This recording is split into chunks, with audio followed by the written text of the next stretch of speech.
ବୁଝିଲି ଯେ ହଁ ହଁ ହେଲେ ମତେ ମାନେ ମୁଁ ଯଦି ମୋ ଆଡେ ଭାବୁଛି କି ମାନେ ମତେ ଲାଗୁଛି କି ମୁଁ ମାନେ ଏତେ ଖୁସିରେ ରହିପାରିବିନି, ତ ସେଥିପାଇଁ ମୁଁ ସେଇ କଥା କହୁଥିଲି କି ଯଦି ଏବେ ଖୁସିରେ ରହିପାରିବିନି ତ ପୁଣି ଜବରଦସ୍ତ ଆଉ କେମିତି ରହିବି ଆଗକୁ କେତେ ଦିନ ସେଇ ବାପା ଜିନିଷ। ଚନ୍ଦ୍ରିକାକୁ ତମେ କଣ ଭଲ ପାଉନି କି ବାପା? ହ୍ୟାଲୋ। ହଁ ଆଣ୍ଟି। ହଁ ବାପା, ଚନ୍ଦ୍ରିକାକୁ କଣ ତମେ ଭଲ ପାଉନି କି? ନା ଆଣ୍ଟି। କାହିଁକି? ଆଉ ତମେ ଏତେ ଦିନ ଧରିକି ସବୁ ମାନେ ସାଙ୍ଗରେ ବୁଲା ବୁଲି ରହିଛ, ଆଉ ସବୁ ତମେ ଯେତେବେଳେ ଇଏ ଫୋନ ନ କଲେ ବି ତମେ ସାଙ୍ଗେ ସାଙ୍ଗେ ଫୋନ କରି ପକାଅ। ଆଉ ସେଟା ବାପା କଣ ଥିଲା ତମର? ଆଉ ମୁଁ କଣ କିଛି ବୁଝିପାରୁନି ମୁଁ। ନା ଏବେ ଯେମିତି ଏଇ ଚନ୍ଦ୍ରିକା ମାନେ ଚିଡଚିଡା ହଉଛି ବୋଲିକି ତମର ସେଇ ମାନେ ଗୋଟେ ରାଗପଣ କି କିଛି ଗୋଟେ ତମ ମନ ଭିତରେ ଗୋଟେ ଆସିଛି କି କିଛି କହିଛି କି ଝିଅ ତମକୁ?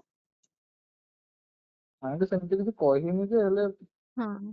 ମାନେ ସେ ଭଲ ପାଇବାଟା ଆସୁନି ଆଉ ତା ପାଇଁ କି ସେଇଟା ହଉଛି ପ୍ରୋବ୍ଲେମ। ମାନେ ଆସିଥିଲେ ତ ଏମିତି କିଛି ଅସୁବିଧା ହେଇନଥାନ୍ତା। ବାକି ସେଟା ହିଁ ମୁଁ ତାକୁ କହୁଥିଲି ଆଉ ଭଲ ପାଇବା ଯଦି ରହିବନି ପୁଣି ଆଗକୁ ଆଉ କେମିତି ରହିବା, ସେଇଟା ହିଁ ମୁଁ କହୁଥିଲି ଆଉ ସେ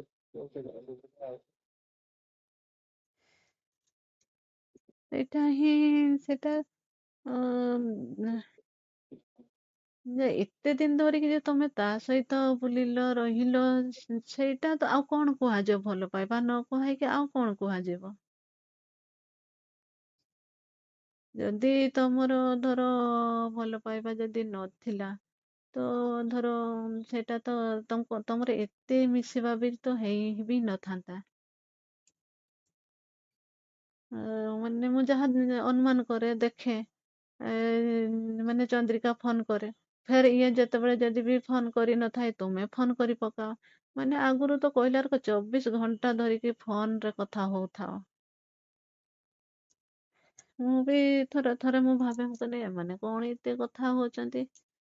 ଆଉ ଗାଡିରେ ଗଲା ବେଳେ ବି, ଗାଡିରେ ତମେ ଥିଲା ବେଳେ ବି ସେମିତି କଥା ହଉଥା ଫେରେ ମୁଁ କହିଲି ଝିଅକୁ ମୁଁ କୁହେ, ମୁଁ କହିଲି ଲୋ ମା ଗାଡିରେ ସେ ଅଛନ୍ତି, ଆଉ ଏତେ କଥା ହବୁନି ହଉଛୁ, ଆଉ ଗାଡି ରାସ୍ତା ଉପରେ ତାଙ୍କର ଫୋକସ ରହିବନି, ତୋ କଥାରେ ମାତିଯିବେ, ତୁ ଏଇନା ଫୋନ ଟିକେ ରଖ।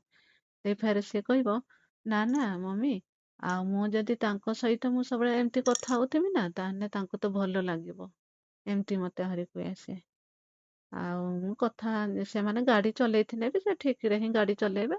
ଆଉ ମୁଁ ତାଙ୍କ ସହିତ ଏମିତି କଥା ହଉଥିଲେ ସିଏ କୁହନ୍ତି ଭଲ ଲାଗେ। ଆଉ କଥା ହେଲେ ଏମିତି ମତେ କୁହେ ସେ। ଆଉ ସେଇଥିପାଇଁ ତ ମୁଁ କହୁଛି ସେଇଟା ତମର ଭଲ ପାଇବା ନୁହଁ ତ ଆଉ କଣ? ସେଇଥିପାଇଁ ତ ତୁମେ ଏତେ ପର୍ଯ୍ୟନ୍ତ ଆସିଲ, ତୁମେ ସେଇ ଭଲ ପାଇବାଟା ପରସ୍ପର ଭିତରେ ଅଛି ବୋଲିକି।